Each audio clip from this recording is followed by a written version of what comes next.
नमस्कार दोस्तों, मैं अमित स्वागत करता हूँ आप सभी लोगों का आपके अपने यूट्यूब चैनल वनडे एग्जाम यलगार में। तो कैसे हैं आप लोग? उम्मीद करता हूँ काफ़ी अच्छे होंगे और आप लोगों की पढ़ाई भी काफ़ी सही तरीके से चल रही होगी। तो जैसा कि आप सभी लोगों को पता है कि हम लोग अपने चैनल पे अरिहंत की जो स्टैटिक जीके की कैप्सूल आती है उसके माध्यम से जो स्टैटिक जीके है उसको पढ़ रहे थे। तो अभी तक इसका 3 लेक्चर कंप्लीट हो गया है। उन लेक्चर में अगर हम लोगों ने मतलब हम लोग देखा जाए कि किन किन चीज़ों को पढ़ लिए हैं, तो भारत में जो प्रथम चीज़ है उसके बारे में हम लोगों ने काफ़ी अच्छे से देखा था। फिर भारत में सबसे बड़ा, ऊंचा और लंबा जो है उसके बारे में देख लिया था। तीसरे लेक्चर में हम लोगों ने यहाँ पर विश्व में प्रथम और विश्व में सबसे बड़ा, ऊंचा और छोटा जो चीज़ें दी गई हैं उसको देखा था। ठीक है, आज के जो लेक्चर होगा आज का, उसमें हम लोग पढ़ेंगे प्रमुख व्यक्तियों से संबंधित स्थान और प्रसिद्ध व्यक्तियों के लोकप्रिय उपनाम। ठीक है, इन दोनों चैप्टर को आज हम लोग कंप्लीट करने वाले हैं। तो 10 से 15 मिनट का वीडियो होगा, आप लोग उसको अच्छे से देख लीजिएगा। सभी वनडे एग्जाम के लिए ये महत्वपूर्ण रहेगा। ठीक है, तो चलिए यहाँ पर देख लेते हैं सबसे पहले क्या दिया गया है। देखिए यहाँ पर जो 5वां चैप्टर है इसमें देखिए सबसे पहले इसमें दिया गया है प्रमुख भारतीय व्यक्तियों से संबंधित स्थान। ठीक है, इसको हम लोग आज देखेंगे। सबसे पहले यहाँ पर एक व्यक्ति का नाम आप लोग यहाँ पर देख रहे हैं, गौतम बुद्ध जी, और उनसे संबंधित जो स्थान है उसको हम लोग यहाँ पर देखेंगे। देखिए गौतम बुद्ध जी से संबंधित 3 स्थान इंपॉर्टेंट है। वैसे तो कई स्थान है लेकिन 3 जो इसमें दिया गया है उसको देख लीजिए। सबसे पहले लुम्बिनी में इनका जन्म होता है। ठीक है, ये आपका नेपाल में पड़ जाएगा। और जब इन्होंने गृह त्यागा था तो उसको महाभिनिष्क्रमण बोला जाता है। आप लोगों को पता होगा गृह त्याग को महाभिनिष्क्रमण बोला जाता है। फिर उसके बाद इनकी जो मृत्यु हुई थी ये कुशीनगर में हुई थी, इसको महापरिनिर्वाण बोला जाता है। ठीक है, महापरिनिर्वाण, ये पता होगा आप लोगों को। ज्ञान की प्राप्ति इनको हो जाने के बाद इन्होंने अपना जो पहला उपदेश है वो सारनाथ में दिया था। ठीक है, और कपिलवस्तु भी इनसे संबंधित है। ठीक है, तो ये लुम्बिनी, कुशीनगर, कपिलवस्तु, सारनाथ, ये सभी जो स्थान है गौतम बुद्ध जी से संबंधित है। चलिए आगे देख लेते हैं महावीर जी के बारे में। तो महावीर जी यहाँ पर अगर देखा जाए तो पावापुरी में इनका जन्म हुआ था। और कुंडल वन, माफ कीजिए, कुंडल जो ग्राम है ये भी इनसे संबंधित है। वैसे यहाँ पर मुख्यतः स्थान के नाम ही ज़्यादा जरूरी है क्योंकि व्यक्ति और उनसे संबंधित जो स्थान है उसको हम लोग देख रहे थे। ठीक है, तो पावापुरी एक हो जाएगी, एक कुंडल ग्राम हो जाएगी। ठीक है, गुरु नानक जी का जन्म तो तलवंडी में हुआ था, आप लोगों को पता है, ये इंपॉर्टेंट है। अरविंदो घोष यहाँ पर अगर देखा जाए तो एक पौंडीचेरी में इनका आश्रम है औरोबिंदो नाम से। ठीक है, आप लोगों को पता होगा जो क्रांतिकारी नेता थे उसमें लाल, बाल और पाल थे, उसमें एक विपिन चंद्र घोष भी थे। ठीक है, तो वही ये विपिन चंद्र है, माफ कीजिए, विपिन चंद्र नहीं, ये अरविंदो घोष थे। ठीक है, लाल, बाल, पाल तो लाला लाजपत राय थे, बाल गंगाधर तिलक जी थे और विपिन चंद्र पाल थे। इन 3 लोगों का नाम है, लेकिन जो उसमें घोष थे एक और, वो अरविंदो घोष थे। ठीक है, ध्यान रखिएगा। चलिए आगे यहाँ पर रविन्द्रनाथ टैगोर जी के बारे में जो दिया गया है तो शांति निकेतन सभी लोगों को पता होगा, ये इनसे संबंधित है। और अभी कुछ दिन पहले जो कोलकाता में शांति निकेतन है उसको यूनेस्को में भी डाला गया था। चलिए थोड़ा सा और आगे देख लेते हैं रामकृष्ण परमहंस जी के बारे में। देखिए रामकृष्ण जो परमहंस है वेल्लूर में, यहाँ पर अगर देखा जाए वेल्लूर एक जगह है पश्चिम बंगाल। ठीक है, वो इनसे संबंधित है। वेल्लूर मठ है, यहाँ पर एक मठ है इन्हीं के नाम से। तो ये आपका कहाँ संबंधित है? पश्चिम बंगाल से। विनोबा भावे जो पवनार आश्रम है महाराष्ट्र, इनको तो आप लोग जानते होंगे कि पवनार जो आश्रम है विनोबा भावे से संबंधित है। ये जो गांधी जी इनके राजनीतिक गुरु थे, इन लोगों के बारे में आप लोग जानते होंगे इन सब चीज़ों के बारे में। ठीक है, और विनोबा भावे ने ही भूदान आंदोलन भी चलाया था, सभी लोगों को पता होगा। ठीक है, अब गांधी जी के बारे में, पोरबंदर गुजरात में तो इनका जन्म हुआ था, साबरमती आश्रम इन्होंने बनवाया था, सेवाग्राम आश्रम एक बनवाया था महाराष्ट्र में। ठीक है, तो ये तीनों जगह गांधी जी से संबंधित है। वैसे तो पूरा भारत ही गांधी जी से संबंधित है लेकिन 3 स्थान यहाँ पर दिया गया, तो इसको हम लोग देखेंगे। राजेंद्र प्रसाद जी, तो ये बिहार से थे, भारत के प्रथम राष्ट्रपति भी बने हैं। और जीरादेई जो बिहार में स्थान है ये राजेंद्र प्रसाद जी से संबंधित है। तो ये हो गया। ठीक है, इंपॉर्टेंट है ये। सरदार वल्लभ भाई पटेल, ये आपका देखा जाए तो गुजरात से थे और बारदोली में एक सत्याग्रह इन्होंने किया था। तो यही सत्याग्रह करने के बाद तो इनको सरदार जी की उपाधि मिली थी, आप लोगों को पता होगा। तो बारदोली जो जगह है गुजरात में वो सरदार वल्लभ भाई पटेल जी से संबंधित है।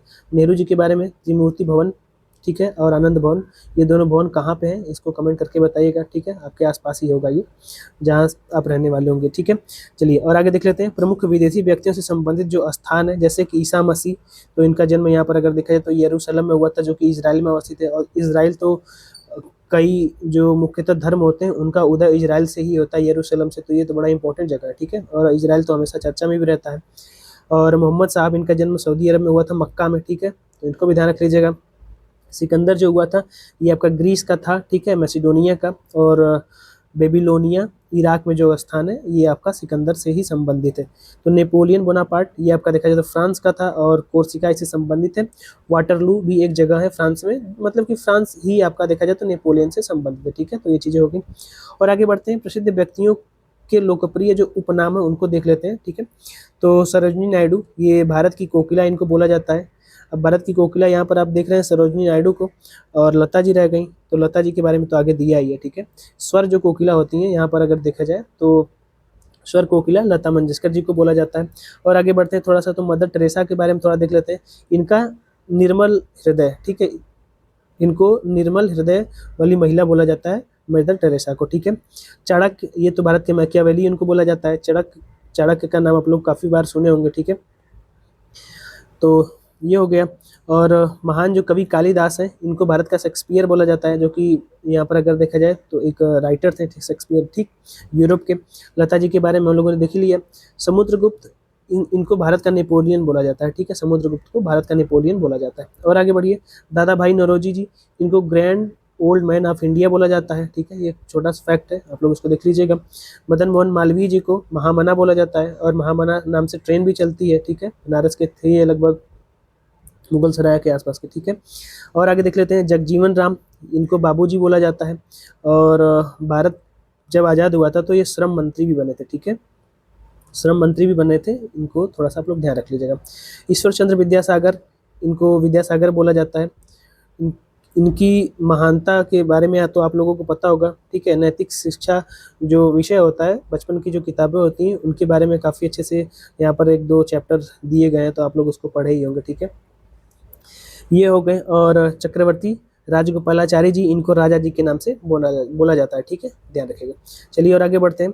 मेजर ध्यानचंद्र इनके नाम पर, तो मेजर ध्यानचंद्र के नाम पर ही यहाँ पर अगर देखा जाए तो पुरस्कार भी मिलता था, अब उसका नाम बदल दिया गया, लेकिन इनको अगर देखा जाए तो हॉकी का जादूगर बोला जाता है। किसको? तो मेजर ध्यानचंद्र जी को। मोहम्मद अली जिन्ना के बारे में आप लोग जानते होंगे, कायदे आजम, ये उपाधि शायद इनको गांधी जी ने दी थी, ठीक है, थोड़ा सा ध्यान रखेंगे। कंफर्म नहीं है, आप लोग एक बार कंफर्म कर लीजिएगा कि जो कायदे आजम की उपाधि है मोहम्मद अली जिन्ना को वो किसने दी थी। माफ़ कीजिए, ये गांधी जी ने नहीं दी थी, इनको जो मौलाना मोहम्मद अली जिन्ना है इनको मौलाना सब्बर अहमद उस्मानी ने कायदे आजम की उपाधि दी थी, ठीक है। थोड़ा सा अगर लिखना चाहते हैं तो सबीर अहमद लिख लीजिए, सबीर अहमद, सबीर अहमद ने दी थी, सबीर अहमद उस्मानी, ठीक है, उस्मानी ने ये उपाधि इनको दी थी कायदे आजम की, ठीक। चलिए और आगे बढ़ते हैं। और यहाँ पर देख लेते हैं आंध्र केसरी किसको बोला जाता है, तो टी प्रकाशन को आंध्र केसरी बोला जाता है, ठीक। और कपिल देव जी को यहाँ पर अगर देखा जाए तो हरियाणा का हरिकेन बोला जाता है, हरिकेन चक्रवात जो होता है उसी को, ठीक है। आशुतोष मुखर्जी जी को क्या बोला जाता है, तो बंगाल केसरी आशुतोष मुखर्जी जी को बोला जाता है। डॉक्टर श्री कृष्ण सिंह को क्या बोला जाता है, तो बिहार केसरी बोला जाता है। इनका नाम मुझे भी नहीं पता था, आप लोग थोड़ा सा ध्यान रखेंगे। तो बिहार केसरी किसको बोला जाता है, तो डॉक्टर श्री कृष्ण सिंह को यहाँ पर अगर देखा जाए तो बिहार केसरी बोला जाता है, ठीक है, ध्यान रखेंगे।